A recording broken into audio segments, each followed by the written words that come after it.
Hi julle, ek kon net, daar soos nou mense wat baie ontsteld is. Ek het nie 'n lys van mense wat oorkom nie, glad nie. Ek het nie 'n lys met name en vanne en allerhande goed nie. Dit is glad nie soos dit nie. Die rede wat ek die name het is mense wat oorkom, wat met my in kontak is. Wat nie geweet het hulle kom hiernatoe nie, maar wat US Toys hier naby het. Die US Toys het my gekontak, nadat my agent hulle gekontak het en gevra, is dit my agent? En so het ek en my agent op die name afgekom.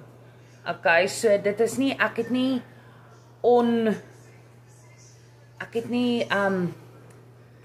iemand se informasie wat ek nie moet hê nie. Okay, my agent, ek het hom al gesmeek of my naam en vanne te gee. Hy sal nie dit doen nie. Maar as iemand al met hom gepraat het oor my, dan en gesê het hy mag met my laat weet as hulle kom, dan doen hy dit. Okay, want jou US taai, hoor partykeer jy kom, 'n hele rukkie voordat jy kom. So dan weet ons al wie kom na, jy weet wat se areas toe. En ja, party mense word nie by hulle US taais in die huis gesit nie. So ek wil net dit baie duidelik maak.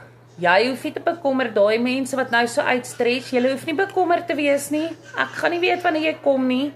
Tensy jy in aanraking met 'n US taai of met 'n agent is, voordat jy kom en vir my laat weet dis my agent en jy kom hiernatoe, so sal ek weet.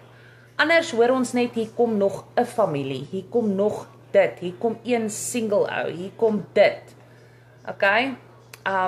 Ek het nie 'n naam en 'n van en Saartjie van Pretoria of Saartjie Liebenberg van Pretoria vlieg môre. Ek weet nie daai goeters nie. Ek wil net vir julle gerusstel, ek weet ons nou mense wat baie uitstres. Okay? Lekker naweek vir julle.